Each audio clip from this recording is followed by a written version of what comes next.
ఇప్పుడు నందమూరి బాలకృష్ణ గారు మాట్లాడతారు. అధ్యక్ష, ఇందాక గౌరవ శాసనసభ్యులు కామినేని శ్రీనివాసరావు మాడుతూ అప్పుడు అందరూ ఇండస్ట్రీ కలవడానికి వెళ్ళినప్పుడు సైకో గారిని చిరంజీవి గారు గట్టిగా అడిగితే అప్పుడు ఈయన వచ్చాడంది అబద్ధం. గట్టిగా ఎవడు అడగలేదు అక్కడ. అది మీరు అన్నారు ఇందాక, ఏదో గట్టిగా అడిగితే ఈయన వచ్చాడు మళ్ళీ కలవడానికి, లేకపోతే ఏదో సినిమాటోగ్రఫీ మినిస్టర్ కలవమన్నారు అని. ఏంటంటే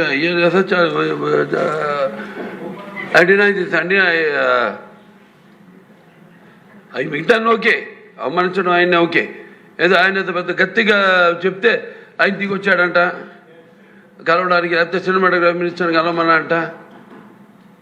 మనం కూడా నాకు ఇన్విటేషన్ వచ్చింది ఇక్కడ ఫిల్మ్ డెవలప్మెంట్ ఒక లిస్ట్ తయారు చేయమని. నాది 9వ పేరు వేశారు. అది ఎవరో ఈయన నేను అడిగాను కూడా, దుర్గేష్ గారిని కూడా అడిగాను, గౌరవ సినిమాటోగ్రఫీ మంత్రివర్యులు కూడా అడిగాను ఎవడో అడిగేసిందని. The respect a human being, even be opposition or us. 9వ పేరు వేశారు. ఇది అదేదో గట్టిగా ఎవడు అడిగాడు, గట్టిగా అడిగితే పంపించారు లోపలికి, వచ్చాడు ఈడు కలవడానికి. Sorry, I want to clarify this. No, very good, sir. Nonsense. గౌరవనీయ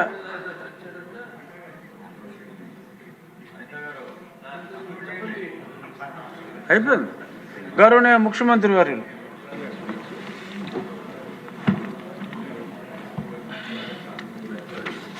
అధ్యక్ష,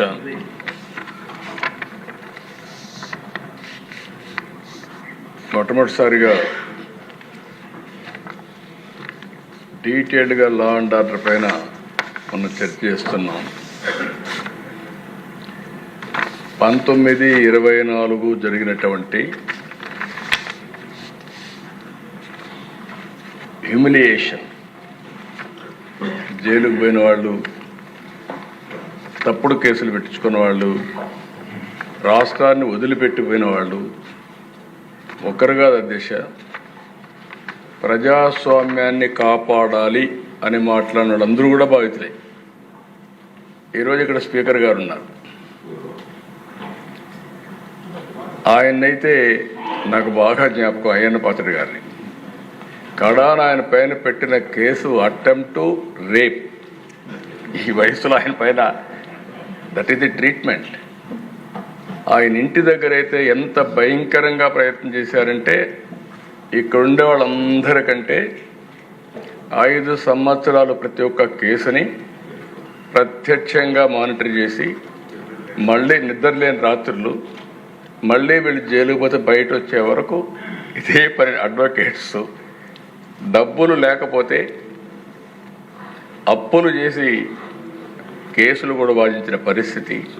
ఇలాంటి అనేక అప్ టు సుప్రీంకోర్టు లాయర్స్ అధ్యక్ష అవన్నీ చేశాం. ఇప్పుడు స్పీకర్ గారు బాధితుడే, డిప్యూటీ స్పీకరు బాధితుడే, ముఖ్యమంత్రి బాధితుడే, ఎక్కువండే డిప్యూటీ ముఖ్యమంత్రి బాధితుడే, ఎక్కువండే శాసనసభ్యులు బాధితులే, మంత్రులు బాధితులే. ఎప్పుడు అధ్యక్ష నా మీద ఎవరు కేసులు పెట్టాలంటే భయపడతారు, ఎందుకంటే నేను తప్పు చేయను కాబట్టి. నా విశ్వాసం ఏంటంటే నేను తప్పు చేయను, లీగల్గా టెక్నికల్గా పర్ఫెక్ట్గా ఉంటాను. ఎవడైనా తప్పు చేస్తే మాత్రం వాడి గుండెల్లో రైళ్లు బరిగి తీర్చే వరకు, వాడు మారే వరకు వదిలిపెట్టను. అది నా పద్ధతి, అది చరిత్ర కూడా. ఒక ముఖ్యమంత్రిగా ఉండే వ్యక్తి దానికంటే అధ్యక్ష ముందు ఒకసారి చూస్తే నా మీద 17 కేసులు. కడాన నేను అడిగితే ఎందుకైనా నా మీద కేసు పెట్టారు, ఏం పెట్టారు చెప్పంటే, తెల్లవారు నిద్ర లేపి రాత్రి తలుపులు కొడితే బయట వస్తే ఏం కేసు పెట్టారు చెప్పమంటే, కేసు మళ్ళీ ఇస్తాం, ఎఫ్ఐఆర్, మీరు వెహికల్ ఎక్కమన్నారు. వాట్సాప్లో పంపిస్తామన్నారు.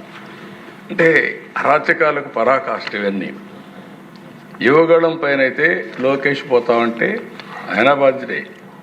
ఎవ్రీవేర్ మైక్ ఇవ్వాల. అది సరే, నేను వెళితే ఆ దిశ అంగళ్ళలో నేను రాష్ట్రం మొత్తం ఒక యాత్ర పెట్టుకున్నాను. ఆ యాత్ర ఏంటి? ఇరిగేషన్ ప్రాజెక్ట్స్ అన్నిటినీ మీరు నిర్లక్ష్యం చేశారు. పవర్ పాయింట్ ప్రజెంటేషన్ చేసి నేను చేస్తా వస్తే ఎగ్జాక్ట్గా పొంగునూరు కాన్స్టిట్యున్సీ కంటే ముందు తంబళ్ళపల్లి కాన్స్టిట్యున్సీలో వాళ్ళు చేసిన తప్పుడు పనులు, తప్పుడు బిల్లు, వర్క్స్ అన్ని విజిట్ చేసి వస్తూ ఉంటే, దారిని వస్తూ ఉంటే నా మీద దాడి చేసి, మా వాళ్ళ పైన దాడి చేసి తిరిగి నా పైన కేసులు పెట్టారు. ఎక్కువండే రామప్రసాద్ రెడ్డి ఉన్నాడు, కిషోర్ కుమార్ ఉన్నాడు, వీళ్ళందరూ ఉన్నారు. దేశాలు నాతోనే ఉన్నారు. ఇవన్నీ చూస్తే అది ఒక్కొక్క స్టోరీ చెప్పుకుంటా పోతే ఈరోజు కాదు, చాలా టైం పడుతుంది. యువగళం పైన అయితే 12 కేసులు పెట్టారు. అనపర్తిలో కూడా తమరు నడిచెళ్ళారు. అనపర్తిలో నన్ను నిలిపేస్తే అనపర్తి వరకు నడిచి వస్తే మళ్ళా కేసులు పెట్టారు. దాంట్లో కూడా కేసులు పెట్టారు. 12 కిలోమీటర్ నడిచి వచ్చా. అక్కడ కరెంట్ తీస్తే మళ్ళీ సెల్ ఫోన్లు వెలుగులో మీటింగ్ చేశారు. అక్కడ అది కూడా కరెంట్ అంతా కట్ చేస్తే సెల్ ఫోన్ వెలుగులు పెట్టి ఇక్కడే ఉన్నాడు మన రామకృష్ణారెడ్డి. అలాంటి సంఘటనలు అన్నీ జరిగాయి. దశ అచ్చెన్నాయుడు నేను చూసి ఆ రోజు ఆయన ఫైల్స్ ఆపరేషన్ చేసుకున్నాడు. అక్కడి నుంచి తీసుకొచ్చి ఇంత దూరం అంటే అంత దూరం తీసుకొచ్చి ఆయన ఎన్ని హెరాచయాలు చేసి, ఆ కేసు ఏంటి, ఏమి ఒక లెటర్ ఇచ్చాడనో ఏదో ఒకటి పెట్టేసి ఆయన హెరాస్ చేసే పరిస్థితికి వచ్చారు. కొల్లు రవీంద్ర ఎవరో చనిపోతే ఈయన పిఏ ఆయనతో మాట్లాడాడు కాబట్టి ఈయన అటెంప్ట్ మర్డర్ కేసులో ఈయన వచ్చేసాడు.